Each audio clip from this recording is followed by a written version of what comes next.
Hello everybody and welcome back to Expert Examiner IELTS. My name is Glyn and in this video I'm going to give some feedback on Javy's speaking test.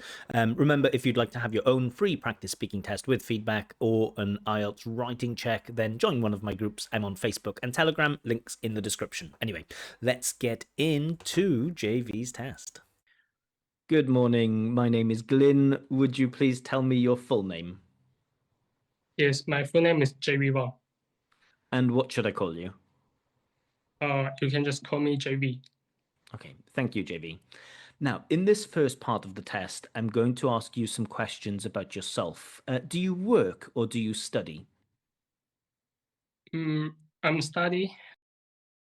So straight away, I'm study. This type of mistake, I understand, right? English is a horrible language in terms of its simple grammar. When we should or shouldn't use this verb to be. When do we say I, blah, blah, blah, and when do we say I'm, blah, blah, blah. It might seem very straightforward, but, you know, I'm happy, I'm agree, I'm understand, I'm study. Which of those are correct? Unfortunately, if you want to get a good mark for the grammar, you really have to control that. You have to know how this verb to be is used. Currently, I'm a student and I'm in the third year of university. And also notice currently I'm a student. We don't get, so we have this consonant cluster, the n and the t, and very often users of English from East Asia often find it difficult to pronounce multiple consonants together. Some of our letters are vowels, A, E, I, O, U, or rather vowel sounds. Some of our letters like b, k, t, s, we call them consonants. And when we have these consonants together, like in the word student, we have a n and a t together, student, many people in East Asia find it very difficult to pronounce those consonant clusters. And so they end up saying things like student or student without any consonant at all. Just notice it here. Currently, I'm a student. I'm a student. So not a big problem, but it does show a limitation in that phonological range. And I'm in the third year of university. Didn't quite get that. I'm in the study of university. Third year, maybe he's saying I'm in the third year of university. Next year, I'm going to graduate. Cool, I'm going to graduate. Nice use of going to for the future. Cool. And what subject do you study? My subject is accounting. But to be honest, I'm not really keen on learning this subject because it's quite Cool, I'm not really keen on, that's, you know, all right. And learning hits that gerund, learning the subject. I don't know about learning a subject. Usually you learn a skill or you learn how to do something, but you study a subject at university, but not a mistake. difficult for me and demanding, I can say that. And why did you choose this subject of accounting? Well, the reason why I chose this subject, Well, I'm not sure if he says chose or choose, but I'll give the candidate the benefit of the doubt. I like this clefting. The reason why I chose this subject is... is not, I like to learn this subject. Yeah, but then, so we get the reason why I choose, should be the reason why I chose this subject, but I didn't quite get what comes afterwards. The reason why I chose this subject is not, I like to learn this subject. Is not, I like to learn this subject. I think he's saying, you know, so the reason why I chose this subject wasn't because I enjoy studying the subject, but rather because that would be a better way of phrasing. It's because one of my friends, he gave me... Notice that one of my friend, we don't get the, again, with the word friends, it should be one of my friends. We have a consonant cluster of three consonants, n, d, and z. Friends, friends. Now, of course, we have something in English that we call assimilation, where things change, and accommodation in pronunciation. Sometimes we do drop these letters, and sometimes these letters change. So a natural pronunciation of the word friends, we might see the D drop and it might become friends, one of my friends. But definitely we want to get that N and the Z, one of my friends, one of my friends. You can drop the D, but notice what the candidate says here. The reason why I chose this subject is not, I like to learn this subject, is because one of my friends, we get one of my friend, one of my friend, and it's again, it's just evidence that the candidate has difficulties with consonant clusters. He gave me the idea. And he gave me the idea instead of gave me the idea. So a couple of times the candidate has used present tense instead of past tense. That I can choose this subject. I can choose the subject. Again, that sounds like it's present time, not past time. And after graduating, is straightforward for me to get a job in this day's market. Okay, just about understandable. And what are you planning to do when you finish studying? After finishing study, And after finishing study, so it's quite weak phrasing, it's quite basic. After finishing study, rather than after I finish my studies or after finishing studying. I plan to. Then we get I planning to. With planning to, we use the verb to be. So be going to, be planning to, be considering, be thinking about doing something. But we need that be. So not I planning to, but I'm planning to. Again, does it stop me from understanding what the candidate is saying? No. But is it evidence that the candidate has difficulty controlling fairly basic grammar? I would say yes. Work in Singapore, or I plan to work in China as well. And because I just went to live with my girlfriend. Little bit of stuff where the pronunciation is just getting away from me. Let's just listen back to that part. I plan to work in Singapore, or I'm planning to one in Singapore. I plan to work in Singapore. I didn't get that word. Or I plan to work in China as well. Plan to one in China? I plan to one. That's what I hear, right? I plan to one. So I'm listening back. I'm just trying to think. What do I hear? I plan to work in Singapore, or I think I'm planning to work in Singapore. I plan to work in China as well. And maybe I plan to work in China as well. Maybe that's what he's saying. But notice how much effort I have to spend to understand what the candidate is saying. I have to kind of, like a detective, work out the fact that, okay, the candidate has difficulty pronouncing not just consonant clusters, but also final consonants. So as I understand, oftentimes in Chinese, you don't often end a word with a consonant.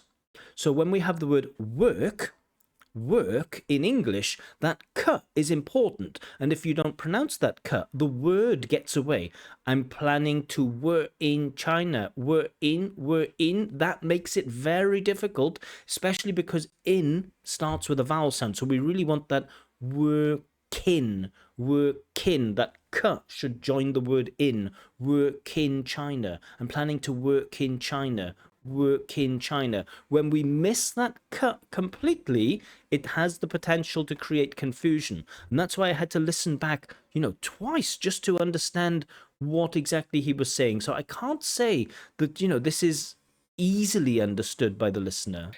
And because I just went to live with my girlfriend. Okay, we get live. I want to live. We get that v. Cool. Cursedly, yeah. Again, cursedly? With my girlfriend, Cursedly. Yeah. Is that her name? I'm not sure. Again, the cursedly, I can't quite make sense of it. Yeah. Let's talk about friends now. Do you have a lot of friends? Yeah, I do have a lot of friends. Cool, I like this. I do have. But then we get a lot of friends. I know people often drop their T's in English too. The range is from middle school to university. Yeah, and every time when I get summer vacation or winter vacation, I will spend a lot of time, my quality time, to have a friend with them. I will spend a lot of my quality time to get summer vacation or winter vacation. I will spend a lot of time, my quality time, to have a friend with them. I don't quite get it. And what do you like doing with your friends? Well, I would say probably like play. We've had I would say a few times, haven't we already? I would say is a lovely bit of functional language, but we don't want to overuse it. Snooker or play basketball. Okay, play snooker or play basketball. Pronunciation isn't perfect, but it's understandable. Yeah, most of the time we just play these two sports. Most of time instead of most of the time. So I think the candidate does have systemic problems with articles. I understand articles like and the in English are incredibly difficult to learn, but we should have control over things like most of the time. Because, and yeah, this is our favorite. And again, notice favorite instead of favorite, favorite. So missing again that final consonant. And do you find it easy to make new friends?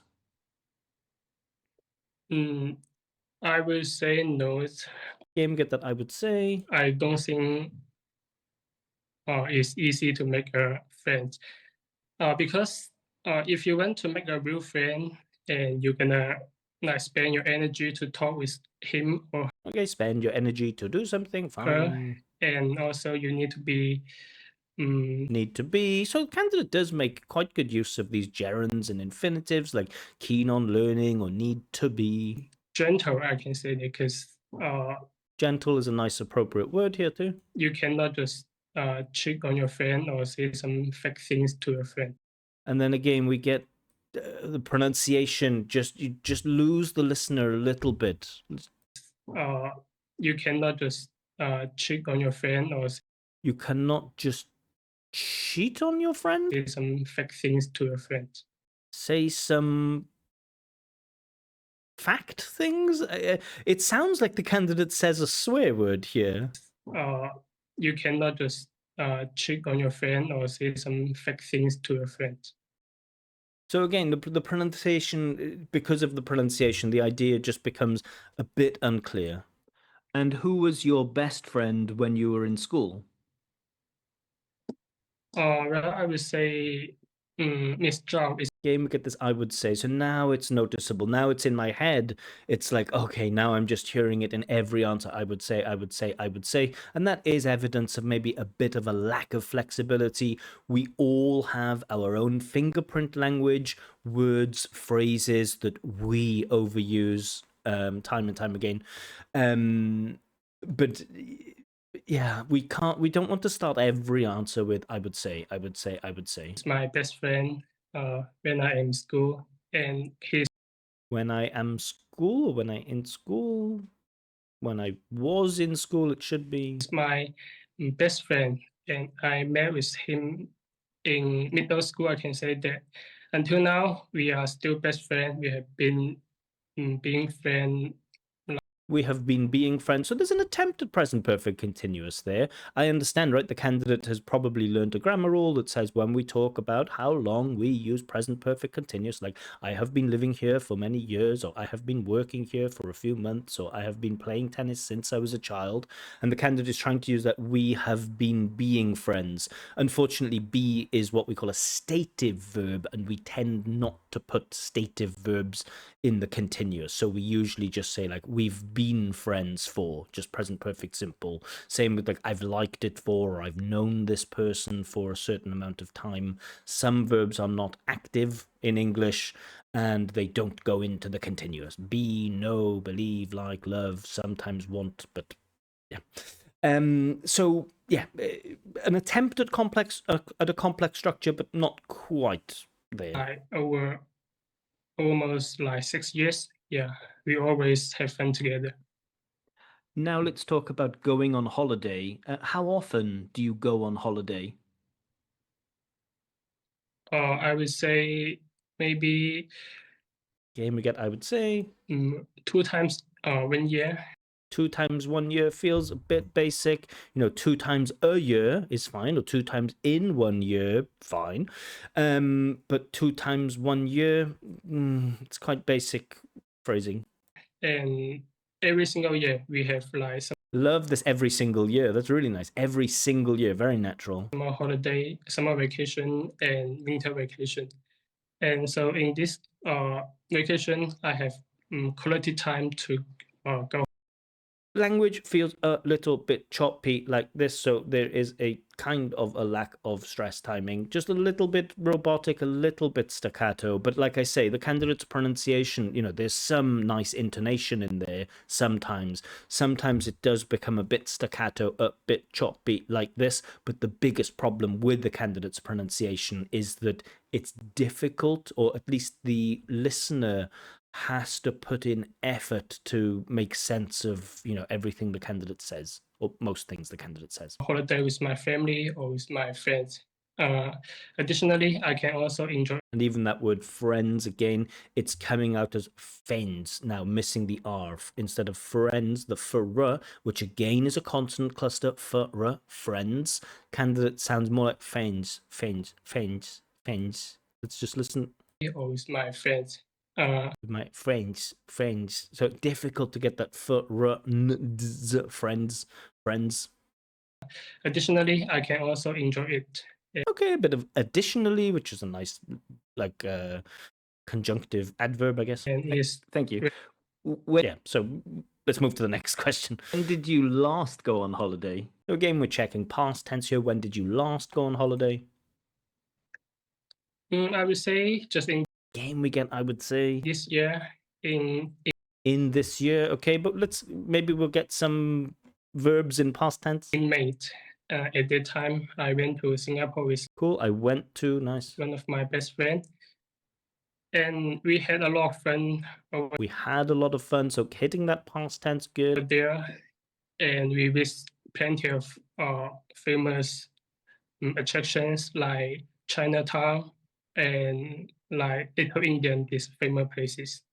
And again, we just towards the end there. So, most of the candidate's speech is understandable, but there are just patches of speech that we just lose. So, visit famous attractions like Chinatown, fine. And then what comes after? Attractions like Chinatown and like Little Indian, these famous places. I don't know what was said there. And do you prefer to relax or to be active when you go on holiday? Of course, I prefer to become active when I go I like the candidate's t-shirt, by the way. Meow meow. Nice. holiday because I know that clear when I go holiday, which means that I go. And it uses go holiday instead of go on holiday.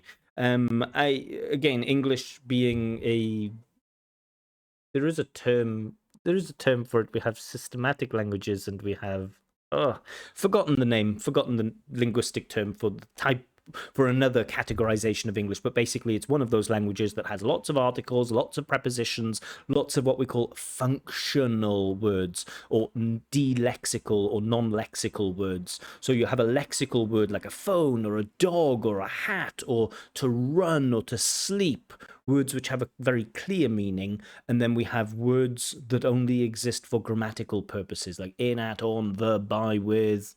Some prepositions have some lexical meaning, but not always. Like I'm good at swimming. At here doesn't really have a lexical meaning. To go on holiday, on here doesn't really have a lexical meaning. So it can be difficult to, if you're a learner of English, it can be difficult to learn all of those like prepositions and articles and even like collocating verbs and things like this. But when the candidate says go holiday, it again feels like very basic phrasing. To another place. So I need to spend money, I need to spend time in this place. So I have to. Again, instead of place, we get pace, because again, consonant clusters are a weakness. Be active, and I have to make it become more significant or meaningful. Again, the candidate says I have to make it even more significant and meaningful, and there are certainly people that might think, well, that's good vocab, isn't it? He's using significant and meaningful. Well, firstly, significant and meaningful have the same meaning, right? So I want to make it significant and meaningful. Well, those two things mean the same thing.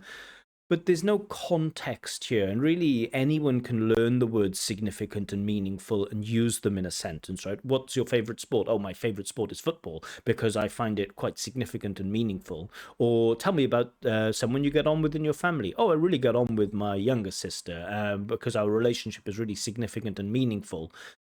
it isn't enough to just use those words significant and meaningful. The better thing to do is to explain in what way those things are significant and meaningful. Anyone can learn a couple of generic terms, a couple of generic adjectives, but not everyone can demonstrate that they're using them in context correctly. And what city or country would you like to go to in the future? Mm, I would say Bit of an internet problem, but okay. uh, But the only thing we missed is I would say. Malaysia or Singapore. And as you know, that these two countries are quite similar as Ooh, as I understand, people in Malaysia and Singapore might not like it when you say that these two countries are quite similar. Certainly, for someone like me, they appear to be quite similar. But as I understand, people in Malaysia and Singapore, they have something of a rivalry. I don't know for sure. Chinese culture, and the people of Malaysia or Singapore, they're able to speak bilingual language. They are able to speak good. I like it. They're able to speak, but they're able to speak a bilingual language. That sounds strange. What is a bilingual language? Which is English and Chinese. Those are two different languages. So it sounds strange. They are bilingual. That's fine, right? They are bilingual, or they are able to speak two different languages. Fine, but they're able to speak bilingual language. That's not precise. Okay, thank you. All right, so comments on part one. I've spent quite a lot of time on part one. I won't repeat the same pronunciation issues in part two and part three. Pronunciation for me is clearly the biggest weakness, that there are patches of speech where no, they're not very common, but there are some patches of speech where I just can't understand exactly what the candidate is saying. And that's the big problem, right? The first thing we look for when we think about pronunciation is how easy or difficult is it for me to understand the candidate, for the listener to understand the candidate? How much effort, how much brain work, how much deduction or inference or logical work do I have to use to make sense of what the candidate says? And unfortunately, there are times where I'm straining, where I'm putting effort in to try to understand what he's saying. I have to replay certain phrases to work out what he's saying, and that's a big problem. And so we can forget about things like intonation and connected speech and all of those higher advanced pronunciation features, because the first thing is something we call intelligibility, how easy it is to understand what you say. And unfortunately, there is a problem there. There are some nice bits of phonology. I would say the candidate doesn't have terrible phonology. Some parts of his pronunciation are really good, but, consonant clusters are a clear weakness. Sometimes the language sounds a little bit choppy like this, so a lack of sentence timing or stress timing. But like I say, the biggest issue is intelligibility. Grammar, mixed bag. We do have some nice gerunds and infinitives. We have complex sentences, not so difficult. But getting those complex structures right, there aren't many instances of accurately used complex structures. And the question that I now have to ask, or that I'll ask at the end, is how well does the candidate control for fairly basic grammar? And I would say at the moment, despite some very, very basic mistakes, I would say control of basic grammar is all right. It's okay. Vocab is a mixed bag. Candidate drops in a few things like quality time and meaningful and significant, but without really demonstrating that he understands them. The big problem is, like I say, these delexical words, these functional words, prepositions, articles, collocations, things like this. So those things are lacking. The candidate has enough vocab to discuss these different topics and gives clear answers, more or less, but the vocab isn't massively precise. In terms of fluency and coherence, fine. We're on topic, we're developing, and a willingness to speak at length, absolutely. Let's see how the candidate is. Let's see what the candidate needs to do in part two. So he has to describe an energetic person that he knows. This is a present time one. And again, we have a question connected to feelings at the end. So let's jump straight into it and see how the candidate does. Can you see the topic? Minutes to give your talk, and I will let you know when the time is up. Can you start speaking now, please? Yeah. Well, I'm going to talk about this person is my best friend. Going to talk about this person is my best friend. So I'm going to talk about this person, my best friend, fine. I'm going to talk about this person who is my best friend, fine. I'm going to talk about my best friend, fine. I'm going to talk about this person is my best friend, not fine. He's Miss Zhao, as I mentioned just now. And I met with him during the period of middle school, and at that time we had same types of hobbies, like playing basketball or playing volleyball. So during that period, we always had fun together after Always had fun, not have fun. lunch or after school. So until now, we still are best. It seems strange with the organization. The candidate speaks about where they met and what they used to do, and then immediately jumps to the present. I think it could be organized a little better. Friend and with each other. And nowadays, I can say that I meet with him every single day. Okay, we had every single year before. Now we get every single day. Okay, we don't want to overuse it, but okay. Because we are in summer vacation period. So just later I will meet with him again, and it's quite fun. It's quite funny and it's quite meaningful for me because Okay, he's quite fun, he's quite funny, maybe give examples of that. And then again, the candidate says it's quite meaningful for me, but again, it feels generic. It doesn't, you're not, explain what you mean when you say he's funny, give us an example of that. Or if you say it's quite meaningful for you, explain why. And again, I'll make this point. B1 students can tell me that something is interesting. C1 students can tell me what they find interesting about something, right? B1 students can tell me that something is meaningful. C1 students or C1 users of English can explain to me what they find meaningful about something. It's a huge difference. I have been being friends with him over Yeah, we get that I have been being. 6 years. We get a bit of repetition from the language that he was using earlier and the language that he's using in part 2. And until now, we still can keep in touch with each other. And he's already used that also in part 2. So we did get a bit of a repetition of language again.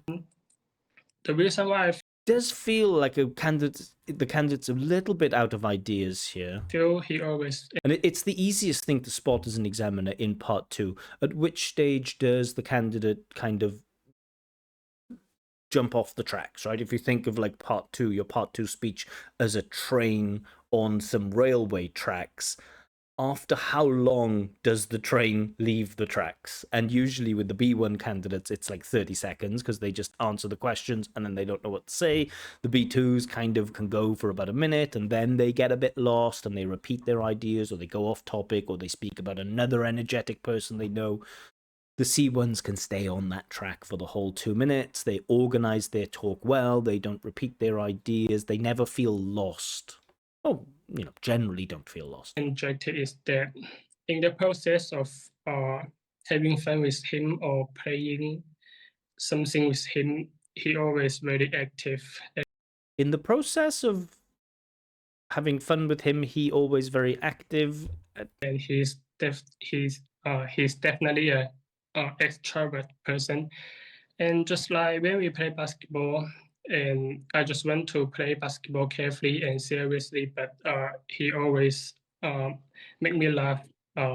He always makes me laugh. Beside me, yeah, I can't focus on my shooting. And okay, we're kind of getting into examples now of this person's like fun character and playing. And when it comes to how I feel this person, and I would say that he is definitely a warm-hearted person. Okay, he's a warm-hearted person. Again, nice bit of vocab. But again, instead of telling me that he's warm-hearted, can you explain and demonstrate this friend's warm-heartedness? And he can know many people. He can know people. He can know people well a lot. He can know people well a lot. I mean, he can understand every single people. At least if you spend time with him. Okay, thank you. Yeah, so an all right attempt. Candidate fills the 2 minutes and stays on topic, but it doesn't feel like a wholly, well organized turn. Similar problems with grammar, similar problems with pronunciation. Vocab, again, doesn't quite go deep enough with the vocab, and the vocab isn't always precise. And in terms of topic development, not full topic development, but the candidate does show a willingness to extend and to speak at length. So part 2, very similar to part 1. Let's see how the candidate does in part 3. Yeah. All right. So you've been talking about your friend who's an energetic person. Let's talk a little more about energetic people now. Do you think some people are just naturally more energetic than others? Keyword here is naturally, right? It's not do you think some people are more energetic than others, but do you think some people are naturally more energetic than others? Is it a biological thing? Are they born more energetic than others? Yes, I would say some people are Game we get that, I would say. more energetic than others. But the candidate said, I would say some people are more energetic. That's not the question. Of course, some people are more energetic. The debatable thing, the discussable thing is what causes this? Is this a natural thing or is it like a learned behavior? And as you can see that just like in school, some people are extrovert person, but on the other hand, some people So the candidate develops now just explaining and showing that some people are energetic and others aren't. are introvert person. And they for the extrovert person, they like to talk a lot. They like to talk a lot with friends, Now the candidate's explaining what an extroverted person is. or they like to interact with teachers.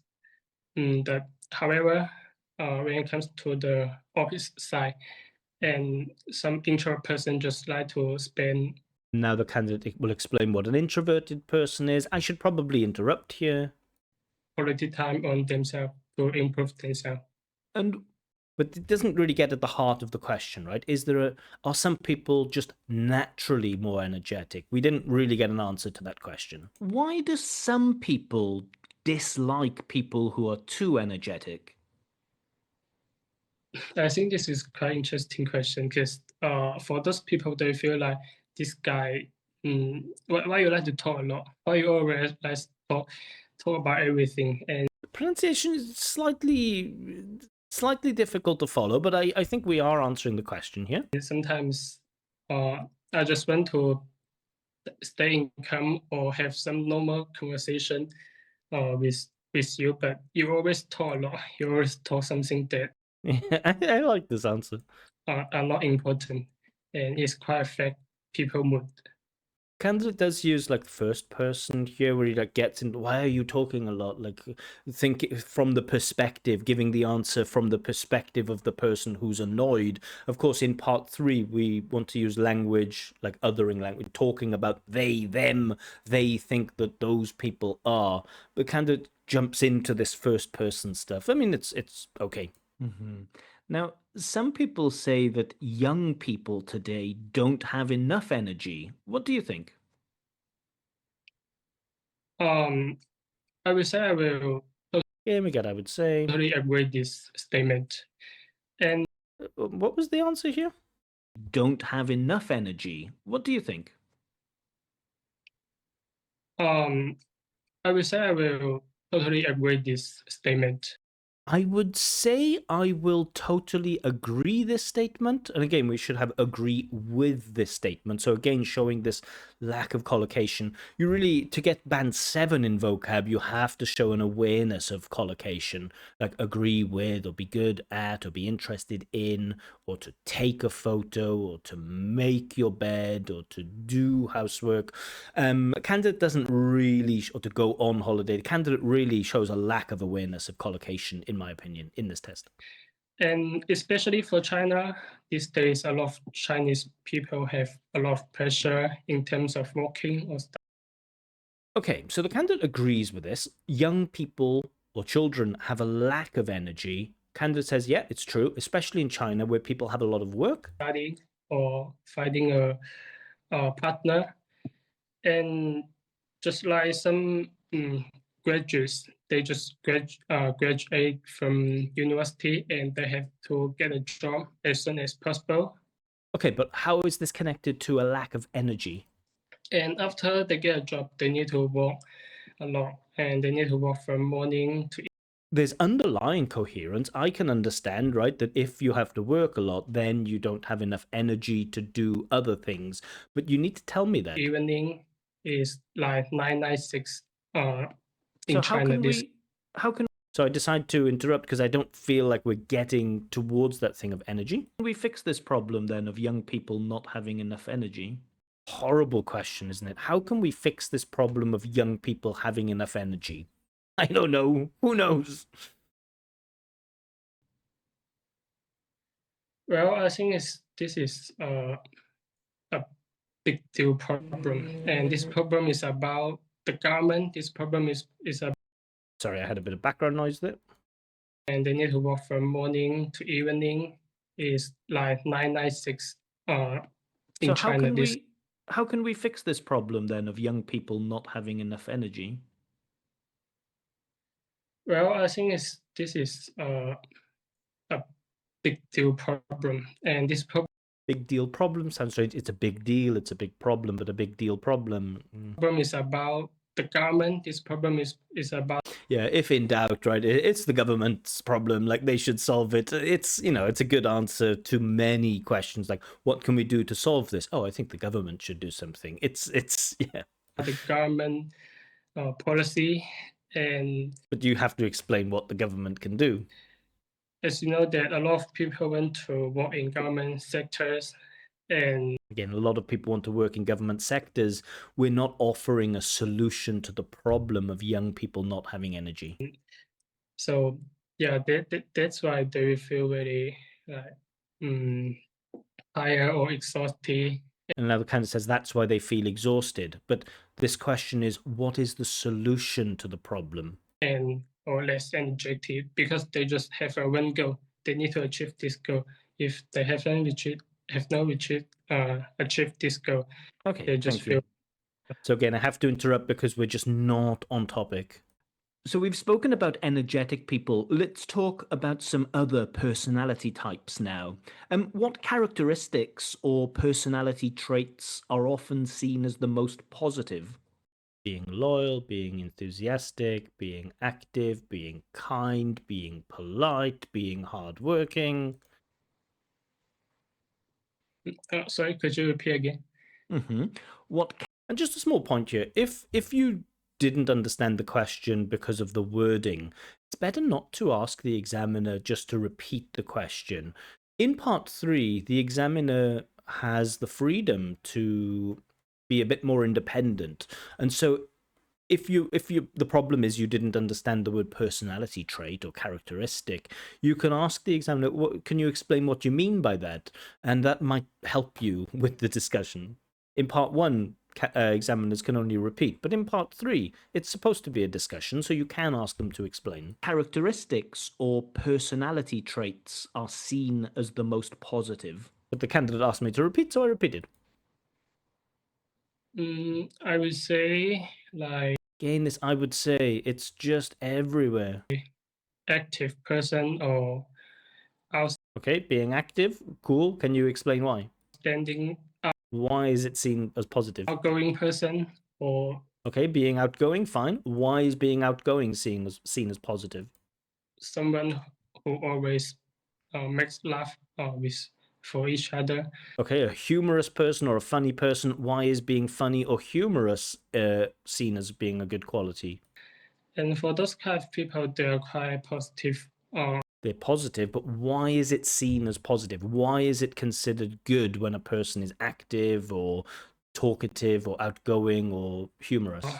For everything, I can say that because in their mind, they have a very positive opinion on every single things.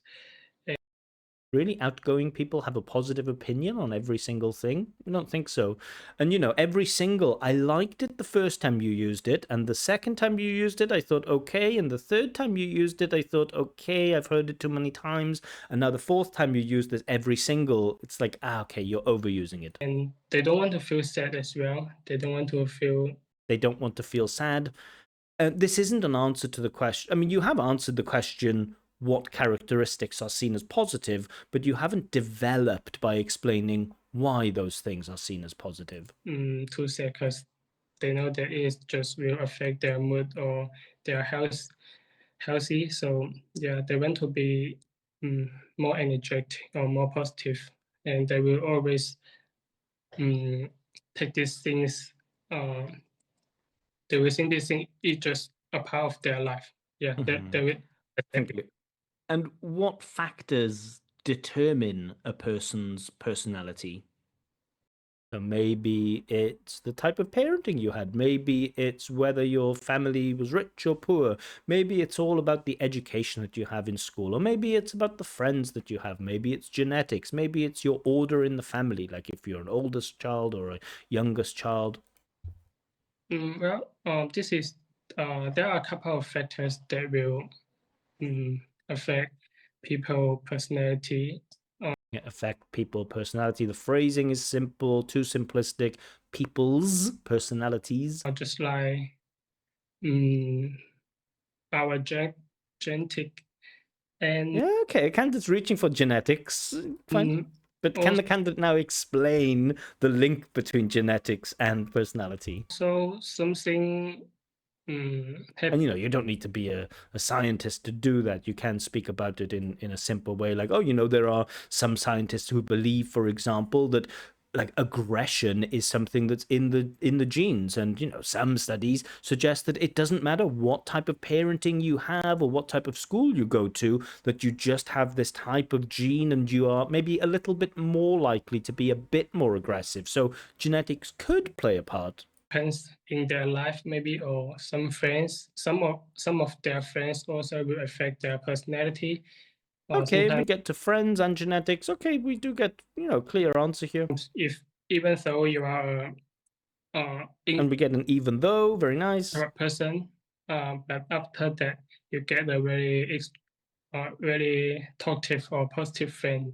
He always talk a lot with you, and He always taught a lot, taught a lot. Again, it's not, I can work out I can work out what the candidate is saying, but not with ease. you can also be more energetic or extrovert person.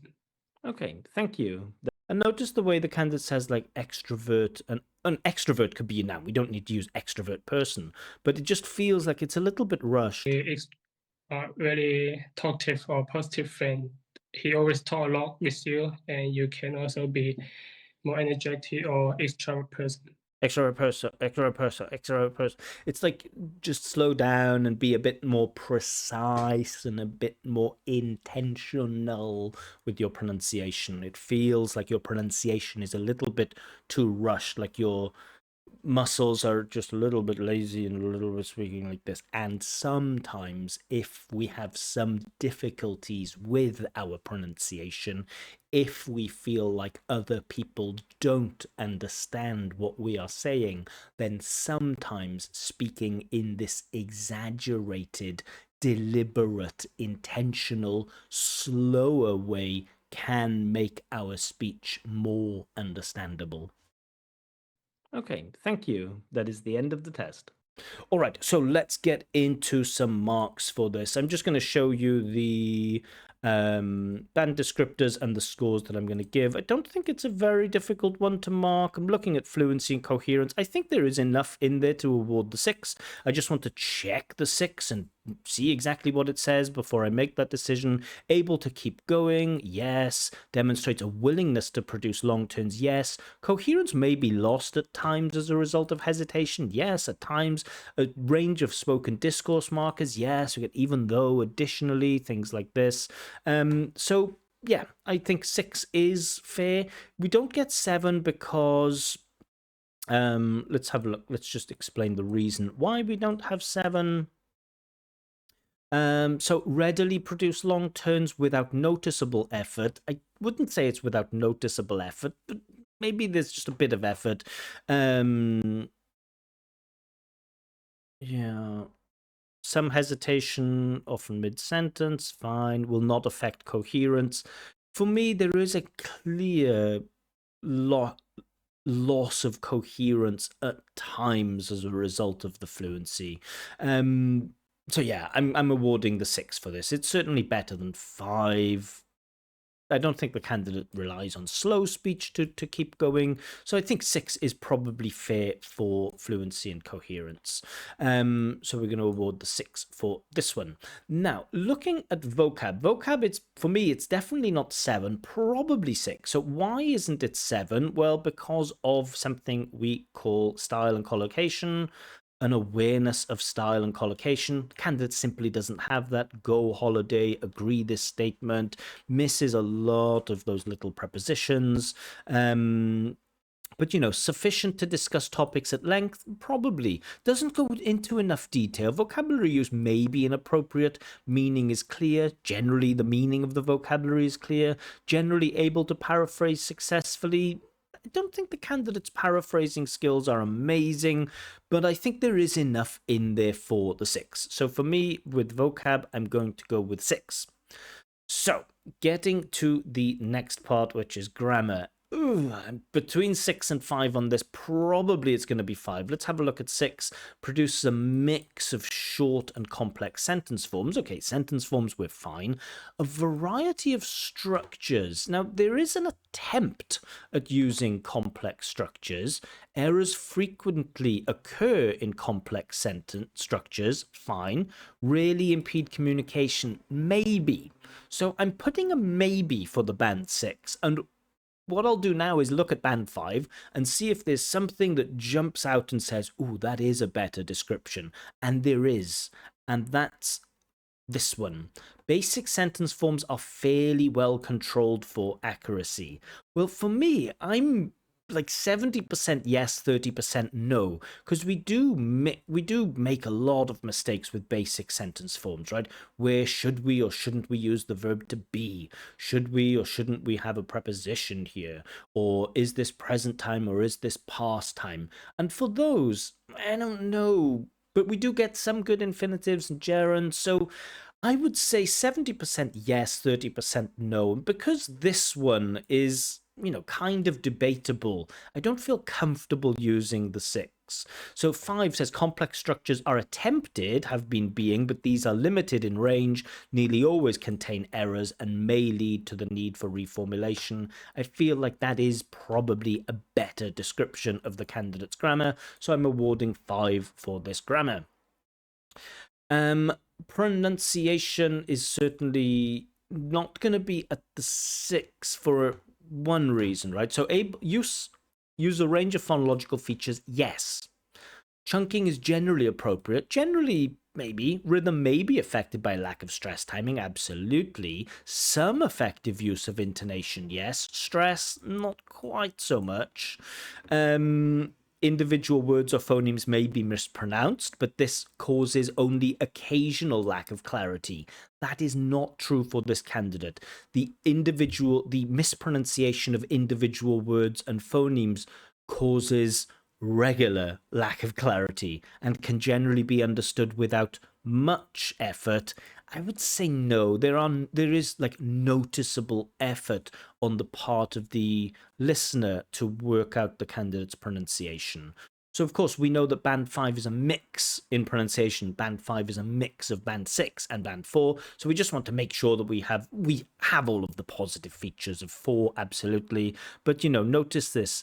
Individual words or phonemes are frequently mispronounced. That's just true. Understanding requires some effort, and there may be patches of speech that can't be understood. That's true. So we have, some of the positive features of a band 6, and unfortunately, one or two of the weaknesses of a band 4. And so band 5 for pronunciation is probably where the candidate is at, even though some of the candidate's phonology is good. So we get 6655, nice easy one to mark. 5.5, the lower end of B2. For me, 5.5 feels like a high B1, and I think that's what the candidate is. Speaking to the candidate, I do feel like he's more of a solid B1 than a low B2, but with just about B2 fluency. So areas of improvement. So the lack of clarity in your pronunciation is the most obvious weakness. Now, I see, many places on YouTube offering advice. You should do this, you should do this, you should do this. I don't feel like it's my job to give you advice. The only advice I can give you is, you have to work. This is your area of improvement. You have to work on your pronunciation. Now, that might include a variety of different things. One of the things you could try is slowing down your pronunciation a little bit, making sure that you're pronouncing, most of the sounds. I think it's always easier to slow down and be clear and then try to speed up a little bit. Sometimes your speech feels a little bit fast at times, or at least the way that you deliver some words feels a little bit fast. But what you do is up to you, right? I'm just showing the areas of improvement. There's a lack of clarity in your pronunciation, and that's the first noticeable thing. With vocab, you have to do some work on collocations. That could be collocating verbs like to make a mistake or to do your best. It could be some work with different prepositions like to go on a holiday or to have an interest in something. Could be work with articles, but the functional language, prepositions, articles, that type of stuff is hurting you. And with grammar, I would say focus less. Make sure that your control of basic forms is there. So many people worry about the variety of grammar they're using. Am I using C1 grammar? Am I using difficult grammar? The most in most cases, the thing that people have big problems with, especially at this band 5.5, is accuracy. It's not about the range, it's about the accuracy. Can you control present simple, present continuous, past simple, future would be going to? Can you control basic gerunds, basic infinitives? Now, you're good with infinitives and gerunds, I will say that, but you're not great with, very basic present simple, past simple, when we use the verb to be, when we don't use the verb to be. So the area of improvement for me is controlling your basic forms. So for me, overall, 5.5. Fluency, good. Vocab, decent. Grammar, a little bit weak. And pronunciation is a noticeable weakness. But still, 5.5 is not a bad score. And I think 6.0 is a reasonable target for the candidate. The candidate, for me, clearly isn't at C1 level, and so everyone wants band 7. I understand that. For me, it's not a realistic target at the moment for this candidate to get a band 7. And if the candidate wants a band 7, my advice would be forget about IELTS for a while. Focus on learning English, enjoy the process, maybe find a group class, preferably an international group. If you work with a group of Chinese students and you all have similar pronunciation, the other Chinese guys will understand what you're saying because they're familiar with your pronunciation. But I think it would be a really good experience for you to try to speak English in an international group, because then you will get a much better understanding of when people understand you and when people don't. So yeah, I would recommend, nobody ever wants to do that, but to find a group of other people, find five other people with approximately your same level, high B1, aiming to increase your level to maybe high B2 or something like this, and then find a teacher and work in a group. That would be my recommendation. Forget about IELTS. Enjoy the process of learning English. Make it communicative, make it sociable, make it enjoyable, make it a way for you to find new friends. And then once you're like one level higher than where you are, then get back into the IELTS stuff. That would be my recommendation, but yeah. So for me, 5.5 on the IELTS scale, B2 on the Glyn scale, kind of high B1. Let me know what you think of my scores. Am I too harsh? Am I too generous? Do you agree 5.5 is about right. And as always, if you'd like to have your own free practice IELTS speaking test with feedback like this, or if you'd like me to check your IELTS writing tasks, join one of my groups. I'm on Facebook and Telegram. Links are given in the description. Candidates are always selected at random for these. But if you want to avoid the random process, if you want to guarantee a speaking test or to guarantee a writing check, then check out my website, expertexaminer.com. Again, links are in the description. A full price list is available there if you want to buy one of these tests. Anyway, more videos from me coming soon, but for now, bye-bye.